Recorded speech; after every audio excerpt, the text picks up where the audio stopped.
आप सुनेंगे मुंशी प्रेमचंद द्वारा रचित बेहद मार्मिक कहानी मंत्र।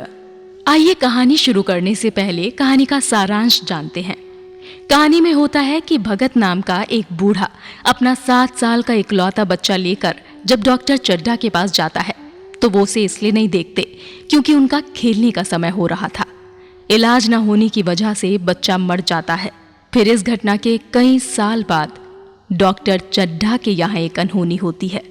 ये कहानी उसी अनहोनी पर आधारित है। तो आइए शुरू करते हैं कहानी मंत्र। संध्या का समय था। डॉक्टर चड्ढा गोल्फ खेलने के लिए तैयार हो रहे थे। मोटर द्वार के सामने खड़ी थी कि 2 कहार एक डोली लिए आते दिखाई दिए। डोली के पीछे एक बूढ़ा लाठी टेकता चला आता था। डोली औषधालय के सामने आकर रुक गई। बूढ़े ने धीरे धीरे आकर द्वार पर पड़ी हुई चिक से झांका। ऐसी साफ सुथरी जमीन पर पैर रखते हुए भय हो रहा था कि कोई घुड़क ना बैठे। डॉक्टर साहब को खड़े देखकर भी उसे कुछ कहने का साहस ना हुआ। डॉक्टर साहब ने चिक के अंदर से गरज कर कहा, कौन है, क्या चाहता है?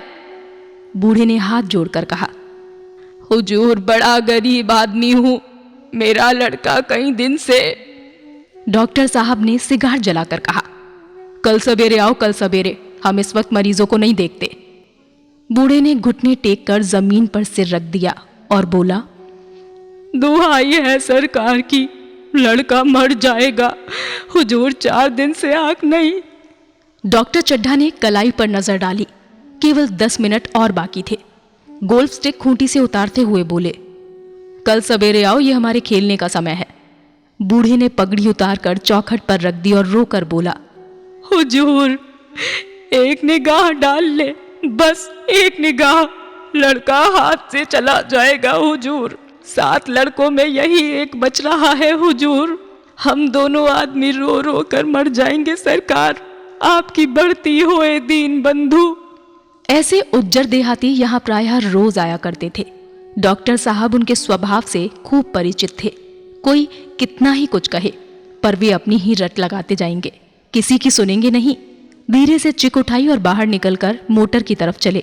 बूढ़ा ये कहता हुआ उनके पीछे दौड़ा, सरकार बड़ा धर्म होगा हुजूर, दया कीजिए, बड़ा दीन हूँ, संसार में कोई और नहीं है बाबूजी। मगर डॉक्टर साहब ने उसकी ओर मुंह तक फेर कर नहीं देखा। मोटर पर बैठकर बोले, कल सवेरे आना। मोटर चली गई। बूढ़ा कई मिनट तक मूर्ति की भांति निश्चल खड़ा रहा। संसार में ऐसे मनुष्य भी होते हैं जो अपने आमोद प्रमोद के आगे किसी की जान की भी परवाह नहीं करते। शायद इसका उसे अब भी विश्वास न आता था। सभ्य संसार इतना निर्मम, इतना कठोर है, इसका ऐसा मर्मभेदी अनुभव अब तक ना हुआ था। वो उन पुराने जमाने के जीवों में था जो लगी हुई आग को बुझाने, मुर्दों को कंधा देने, किसी के छप्पर को उठाने और किसी कलह को शांत करने के लिए सदैव तैयार रहते थे। जब तक बूढ़े को मोटर दिखाई दी, वो खड़ा टकटकी लगाए उस ओर ताकता रहा। शायद उसे अब भी डॉक्टर साहब के लौटने की आशा थी। फिर उसने कहारों से डोली उठाने को कहा। डोली जिधर से आई थी उधर ही चली गई। चारों ओर से निराश होकर वो डॉक्टर चड्ढा के पास आया था। इनकी बड़ी तारीफ सुनी थी। यहां से निराश होकर वो किसी दूसरे डॉक्टर के पास ना गया। किस्मत ठोक ली। उसी रात उसका हंसता खेलता 7 साल का बालक अपनी बाल लीला समाप्त करके इस संसार से सिधार गया। बूढ़े माँ बाप के जीवन का यही एक आधार था। उसी का मुंह देखकर जीते थे। एक दीपक के बुझते ही जीवन की अंधेरी रात भाएं भाएं करने लगी। बुढ़ापे की विशाल ममता टूटे हुए हृदय से निकलकर अंधकार आर्त स्वर से रोने लगी। कई साल गुजर गए। डॉक्टर चड्ढा ने खूब यश और धन कमाया, लेकिन इसके साथ ही अपने स्वास्थ्य की रक्षा भी की, जो एक असाधारण बात थी। यह उनके नियमित जीवन का आशीर्वाद था कि 50 वर्ष की अवस्था में उनकी चुस्ती और फुर्ती युवकों को भी लज्जित करती थी। उनके हर काम का समय नियत था। इस नियम से वो जौ भर भी न टलते थे। बहुधा लोग स्वास्थ्य के नियमों का पालन उस वक्त करते हैं जब रोगी हो जाते हैं। डॉक्टर चड्ढा उपचार और संयम का रहस्य खूब समझते थे। उनकी संतान संध्या भी इसी नियम के अधीन थी। उनके केवल 2 बच्चे हुए, एक लड़का और एक लड़की। तीसरी संतान न हुई, इसीलिए श्रीमती चड्ढा भी अभी जवान मालूम होती थी। लड़की का तो विवाह हो चुका था, लड़का कॉलेज में पढ़ता था। वही माता पिता के जीवन का आधार था। शील और विनय का पुतला, बड़ा ही सरीख, बड़ा ही उदार, विद्यालय का गौरव, युवक समाज की शोभा, मुखमंडल से तेज की छटा सी निकलती थी। आज उसकी 20वीं सालगिरह थी। संध्या का समय था। हरी हरी घास पर कुर्सियां बिछी हुई थी। शहर के रईस और हुक्काम एक तरफ, कॉलेज के छात्र दूसरी तरफ बैठकर भोजन कर रहे थे। बिजली के प्रकाश से सारा मैदान जगमगा रहा था। आमोद प्रमोद का सामान भी जमा था। छोटा सा प्रहसन खेलने की तैयारी थी। प्रहसन स्वयं कैलाश नाथ ने लिखा था। वही मुख्य एक्टर भी था। इस समय वो एक रेशमी कमीज पहने, नंगे सिर नंगे पांव, इधर से उधर मित्रों की आव भगत में लगा हुआ था।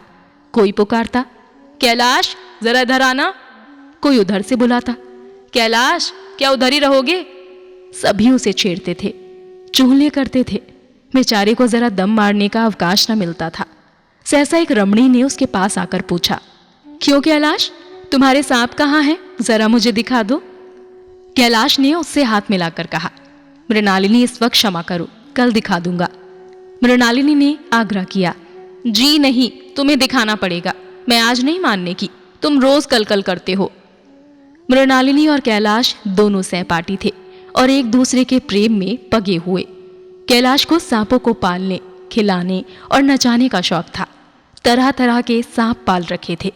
उनके स्वभाव और चरित्र की परीक्षा करता रहता था। थोड़े दिन हुए, उसने विद्यालय में सांपों पर एक मार्के का व्याख्यान दिया था। सांपों को नचाकर दिखाया भी था। प्राणी शास्त्र के बड़े बड़े पंडित भी ये व्याख्यान सुनकर दंग रह गए थे। ये विद्या उसने एक बड़े सपेरे से सीखी थी। सांपों की जड़ी बूटियां जमा करने में उसे मजा आता था। इतना पता भर मिल जाए कि किसी व्यक्ति के पास कोई अच्छी जड़ी है, फिर उसे चैन न आता था, उसे लेकर ही छोड़ता था। यही व्यसन था। इस पर हजारों रुपए फूंक चुका था। मृणालिनी कई बार आ चुकी थी, पर कभी सांपों को देखने के लिए इतनी उत्सुक न हुई थी। कह नहीं सकते आज उसकी उत्सुकता सचमुच जाग उठी थी, या वो कैलाश पर अपने अधिकार का प्रदर्शन करना चाहती थी। पर उसका आग्रह बेमौका था। उस कोठरी में कितनी भीड़ लग गई। भीड़ को देखकर सांप कितने चौंकेंगे और रात के समय उन्हें छेड़ा जाना कितना बुरा लगेगा। इन बातों का उसे जरा भी ध्यान न आया। कैलाश ने कहा, नहीं, कल जरूर दिखा दूंगा। इस वक्त अच्छी तरह दिखा भी ना सकूंगा, कमरे में तिल रखने को भी जगह ना मिलेगी। एक महाशय ने छेड़कर कहा, दिखा क्यों नहीं देते? जरा सी बात के लिए इतना टाल मटोल कर रहे हो। मिस गोविंद, हरगिज ना मानना, देखे कैसे नहीं दिखाते।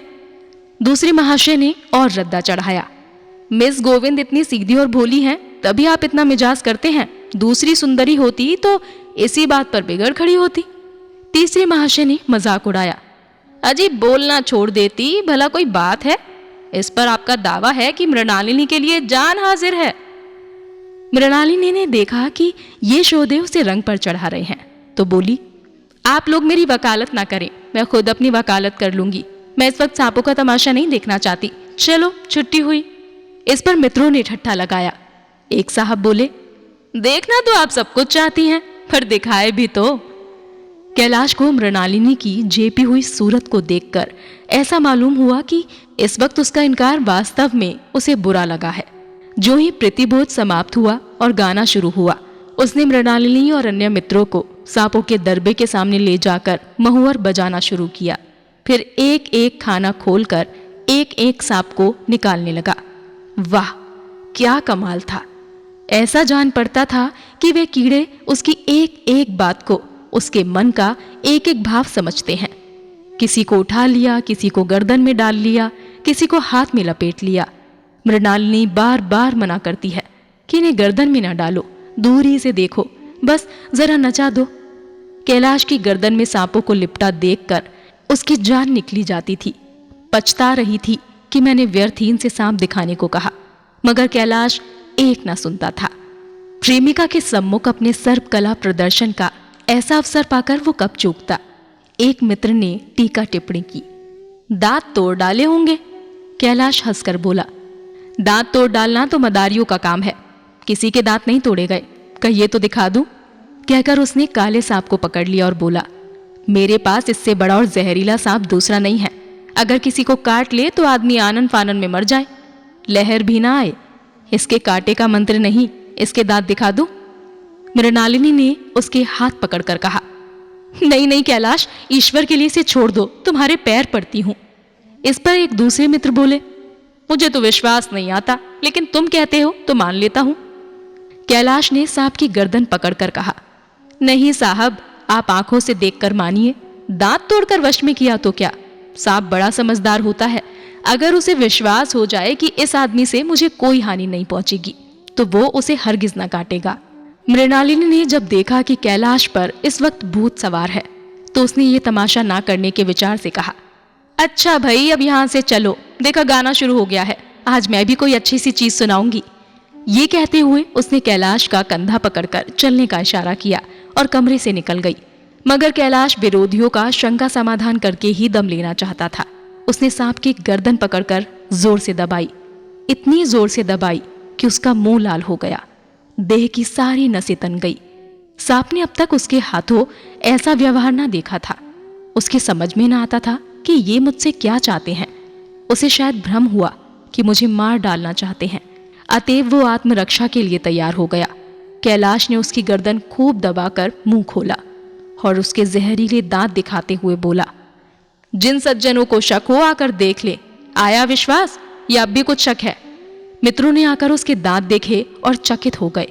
प्रत्यक्ष प्रमाण के सामने संदेह को स्थान कहाँ? मित्रों का शंका निवारण करके कैलाश ने सांप की गर्दन ढीली कर दी और उसे जमीन पर रखना चाहा, पर वो काला गेहूं क्रोध से पागल हो रहा था। गर्दन नरम पड़ते ही उसने सिर उठाकर कैलाश की उंगली में जोर से काटा और वहां से भागा। कैलाश की उंगली से टप टप खून टपकने लगा। उसने जोर से उंगली दबा ली और अपने कमरे की तरफ दौड़ा। वहां मेज की दरार में एक जड़ी रखी हुई थी, जिसे पीस कर लगा लेने से घातक विष भी रफू हो जाता था। मित्रों में हलचल पड़ गई। बाहर महफिल में भी खबर हुई। डॉक्टर साहब घबरा कर दौड़े। फौरन उंगली की जड़ कसकर बांधी गई और जड़ी पीसने के लिए दी गई।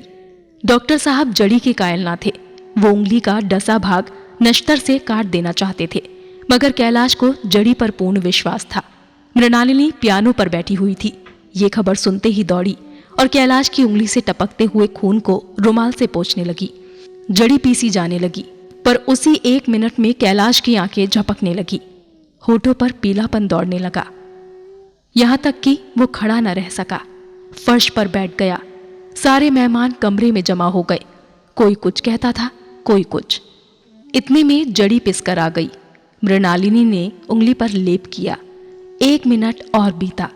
कैलाश की आंखें बंद हो गई। वो लेट गया और हाथ से पंखा झलने का इशारा किया। मां ने दौड़कर उसका सिर गोद में रख लिया और बिजली का टेबल फैन लगा दिया।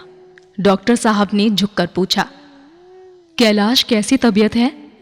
कैलाश ने धीरे से हाथ उठा लिए, पर कुछ बोल ना सका। मृणालिनी ने करुण स्वर में कहा, क्या जड़ी कुछ असर ना करेगी? डॉक्टर साहब ने सिर पकड़कर कहा, क्या बतलाऊं, मैं इसकी बातों में आ गया। अब तो नश्तर से भी कुछ फायदा ना होगा। आधा घंटे तक यही हाल रहा। कैलाश की दशा प्रतिक्षण बिगड़ती जाती थी, यहां तक कि उसकी आंखें पथरा गई, हाथ पांव ठंडे पड़ गए, मुख की क्रांति मलिन पड़ गई, नाड़ी का कहीं पता नहीं। मौत के सारे लक्षण दिखाई देने लगे। घर में कोहराम मच गया। मृणालिनी एक ओर सर पीटने लगी, मां अलग पछाड़े खाने लगी। डॉक्टर चड्ढा को मित्रों ने पकड़ लिया, नहीं तो वो नश्तर अपनी गर्दन पर मार लेते।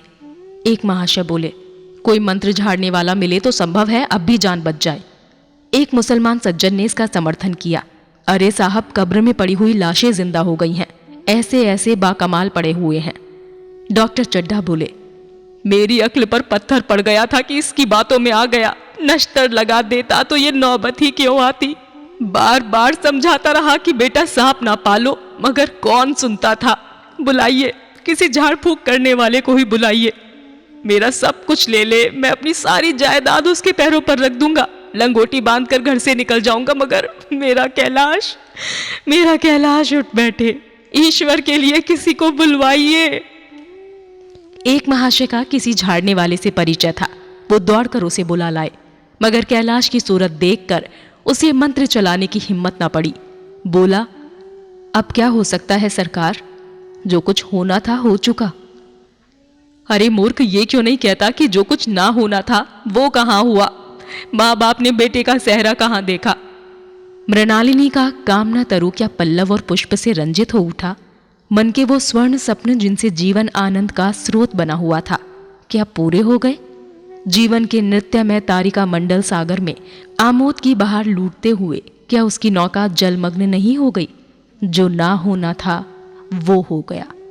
वही हरा भरा मैदान था, वही सुनहरी चांदनी एक निशब्द संगीत की भांति प्रकृति पर छाई हुई थी। वही मित्र समाज था, वही मनोरंजन के सामान थे। मगर जहां हास्य की ध्वनि थी वहां करुण क्रंदन और अश्रु प्रवाह था। शहर से कई मील दूर एक छोटे से घर में एक बूढ़ा और एक बुढ़िया अंगीठी के सामने बैठे जाड़े की रात काट रहे थे। बूढ़ा नारियल पीता था और बीच बीच में खांसता था। बुढ़िया दोनों घुटनियों में सिर डाले आग की ओर ताक रही थी। एक मिट्टी के तेल की कुप्पी ताक पर जल रही थी। घर में ना चारपाई थी ना बिछौना। एक किनारे थोड़ी सी पुआल पड़ी हुई थी। इसी कोठरी में एक चूल्हा था। बुढ़िया दिन भर उपले और सूखी लकड़ियां बटोरती थी। बूढ़ा रस्सी बटकर बाजार में बेच आता था। यही उनकी जीविका थी। उन्हें न किसी ने रोता देखा था न हंसते। उनका सारा समय जीवित रहने में कट जाता था। मौत द्वार पर खड़ी थी। रोने या हंसने की कहाँ फुर्सत? बुढ़िया ने पूछा। कल के लिए सन तो है नहीं, काम क्या करोगे? जाकर झगड़ू साहू से 10 सेर सन उधार लाऊंगा। उसके पहले के पैसे तो दिए नहीं और उधार कैसे देगा? ना देगा ना सही। घास तो कहीं नहीं गई। दोपहर तक क्या 2 आने की भी ना काटूंगा। इतने में एक आदमी ने द्वार पर आवाज दी। भगत, भगत, क्या सो गए? जरा किवाड़ खोलो। भगत ने उठकर किवाड़ खोल दिए। एक आदमी ने अंदर आकर कहा, कुछ सुना? डॉक्टर चड्डा बाबू के लड़के को सांप ने काट लिया। भगत ने चौंक कर कहा, चड्डा बाबू के लड़के को? वही चड्डा बाबू है ना जो छावनी में बंगले में रहते हैं? हाँ हाँ वही। शहर में हल्ला मचा हुआ है। जाते हो तो जाओ, आदमी बन जाओगे। बूढ़े ने कठोर भाव से सिर हिलाकर कहा, मैं नहीं जाता, मेरी बला जाए। वही चड्डा है, खूब जानता हूं। भैया लेकर उन्हीं के पास गया था। खेलने जा रहे थे, पैरों पर गिर पड़ा कि एक नजर देख लीजिए, मगर सीधे मुंह से बात तक ना की। भगवान बैठे सुन रहे थे। अब जान पड़ेगा कि बेटे का गम कैसा होता है। कहीं लड़के हैं? नहीं जी, यही तो एक लड़का था। सुना है सबने जवाब दे दिया है। भगवान बड़ा कारसाज है। उस बखत मेरी आंख से आंसू निकल पड़े थे, पर उन्हें तनिक भी दया ना आई थी। मैं तो उनके द्वार पर होता तो भी ना पूछता। तो ना जाओगे? हमने जो सुना था सो कह दिया। अच्छा किया, अच्छा किया। कलेजा ठंडा हो गया, आंखें ठंडी हो गई, लड़का भी ठंडा हो गया होगा। तुम जाओ, आज चैन की नींद सोऊंगा। फिर बुढ़िया से बोला, जरा तंबाकू दे दे, एक चिलम और पीऊंगा। अब मालूम होगा लाला को, सारी साहबी निकल जाएगी। हमारा क्या बिगड़ा? लड़के के मर जाने से कुछ राज तो नहीं चला गया। जहां 6 बच्चे गए वहां एक और चला गया। तुम्हारा तो राज सूना हो जाएगा। उसी के वास्ते सबका गला दबा दबा कर जोड़ा था ना। अब क्या करोगे? एक बार देखने आऊंगा, पर कुछ दिन बाद मिजाज का हाल पूछूंगा। आदमी चला गया। भगत ने किवाड़ बंद कर लिए। तब चिलम पर तंबाकू रखकर पीने लगा। बुढ़िया ने कहा, इतनी रात गए जाड़े पाले में कौन जाएगा? अरे दोपहर ही होता तो भी मैं ना जाता। सवारी दरवाजे पर लेने आती तो भी ना जाता। भूल नहीं गया हूं। पन्ना की सूरत आंखों में फिर रही है। इस निर्दयी ने उसे एक नजर देखा तक नहीं। क्या मैं ना जानता था कि वो ना बचेगा? खूब जानता था। चड्डा भगवान नहीं है कि उनके एक निगाह देख लेने से अमृत बरस जाता। नहीं, खाली मन की दौड़ थी। अब किसी दिन जाऊंगा और कहूंगा, क्यों साहब, कहिए क्या रंग हैं? दुनिया बुरा कहेगी कहे, कोई परवाह नहीं। छोटे आदमियों में तो सब ऐब हैं, बड़ों में कोई ऐब नहीं होता। देवता होते हैं। भगत के लिए ये जीवन में पहला अवसर था कि ऐसा समाचार पाकर वो बैठा रह गया हो। 80 वर्ष के जीवन में ऐसा कभी ना हुआ था कि सांप की खबर पाकर वो दौड़ ना गया हो। माघ पूस की अंधेरी रात, चैत बैसाख की धूप और लू, सावन भादों की चढ़ती हुई नदी और नाले, किसी की उसने कभी परवाह ना की। वो तुरंत घर से निकल पड़ता था, निस्वार्थ, निष्काम। लेन देन का विचार कभी दिल में ना आया। ये ऐसा काम ही ना था। जान का मूल्य कौन दे सकता है। ये एक पुण्य कार्य था। सैकड़ों निराशों को उसके मंत्रों ने जीवन दान दे दिया था। पर आज वो घर से कदम ना निकाल सका। ये खबर सुनकर सोने जा रहा है। बुढ़िया ने कहा, तंबाकू अंगीठी के पास रखी हुई है, उसके भी आज 2.5 पैसे हो गए, देती ही ना थी। बुढ़िया ये कहकर लेटी। बूढ़े ने कुप्पी बुझाई, कुछ देर खड़ा रहा, फिर बैठ गया, अंत को लेट गया। पर यह खबर उसके हृदय पर बोझे की भांति रखी हुई थी। उसे मालूम हो रहा था उसकी कोई चीज खो गई है। जैसे सारे कपड़े गीले हो गए हैं या पैरों में कीचड़ लगा हुआ है। जैसे कोई उसके मन में बैठा हुआ उसे घर से निकलने के लिए कुरेद रहा है। बुढ़िया जरा देर में खराटे लेने लगी। बूढ़े बातें करते करते सोते हैं और जरा सा खटका होते ही जागते हैं। तब भगत उठा, अपनी लकड़ी उठा ली और धीरे से किवाड़ खोले। बुढ़िया ने पूछा, कहाँ जाते हो? कहीं नहीं, देखता था कि कितनी रात है। अभी बहुत रात है, सो जाओ। नींद नहीं आती? नींद काहे आवेगी, मन तो चड्ढा के घर पर लगा हुआ है। चड्ढा ने मेरे साथ कौन सी नेकी कर दी जो वहां जाऊं?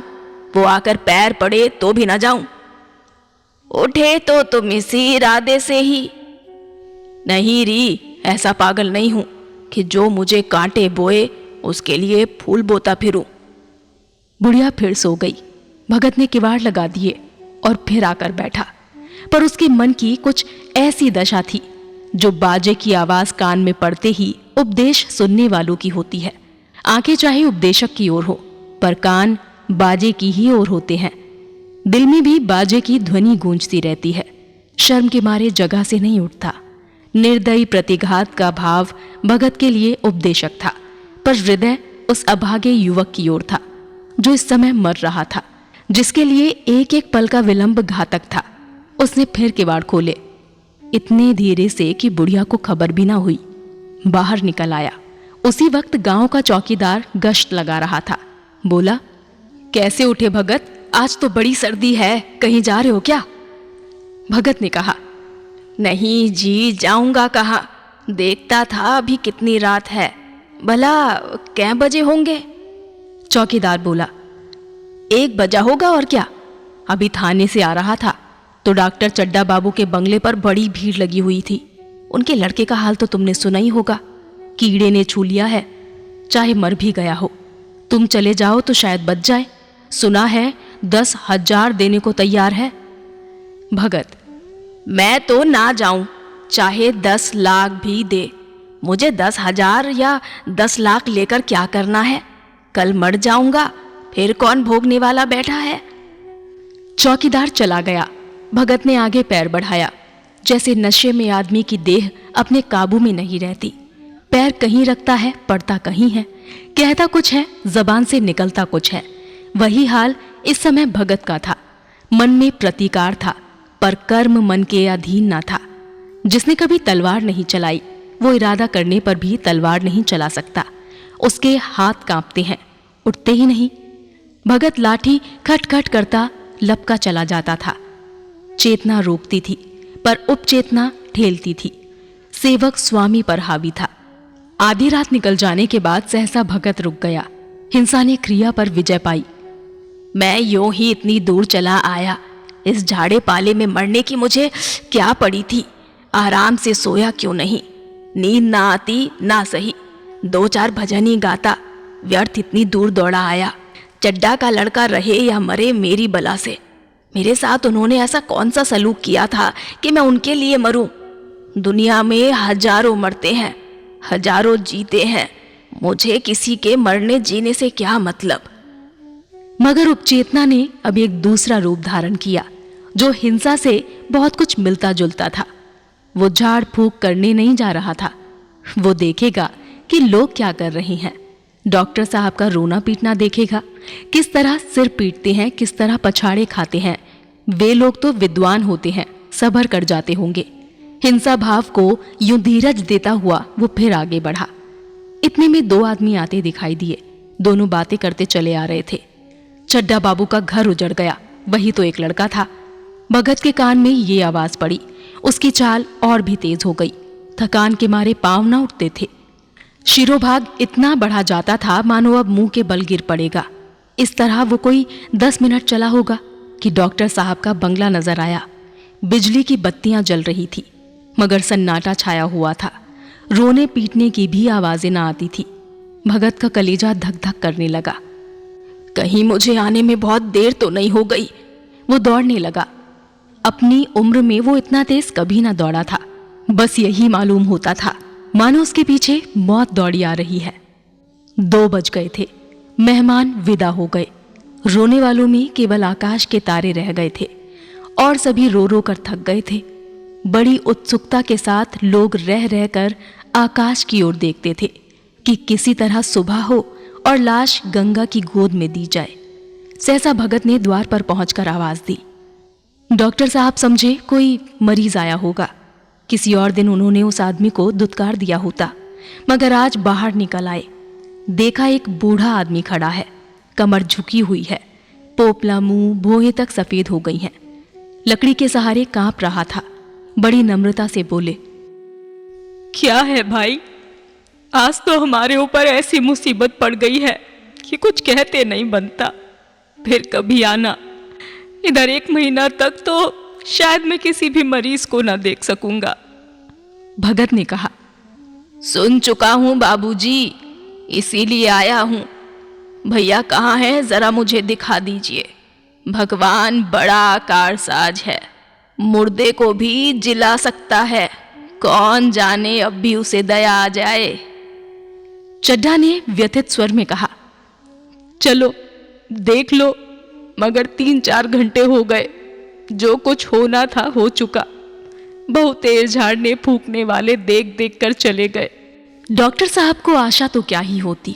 हाँ, बूढ़े पर दया आ गई। अंदर ले गए। भगत ने लाश को 1 मिनट तक देखा, तब मुस्कुरा कर बोला, अभी कुछ नहीं बिगड़ा बाबूजी। ये नारायण चाहेंगे तो आधे घंटे में भैया उठ बैठेंगे। आप नाहक ही दिल छोटा कर रहे हैं। जरा कहारों से कहिए पानी तो भरें। कहारों ने पानी भर भर कर कैलाश को नहलाना शुरू किया। पाइप बंद हो गया था। कहारों की संख्या अधिक ना थी, इसीलिए मेहमानों ने अहाते के बाहर के कुएं से पानी भर भर कर कहारों को दिया। मृणालिनी कलासा लिए हुए पानी ला रही थी।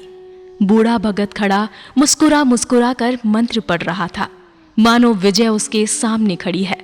जब एक बार मंत्र समाप्त हो जाता, तब वो एक जड़ी कैलाश के सिर पर डाल देता और ना जाने कितनी बार भगत ने मंत्र फूका।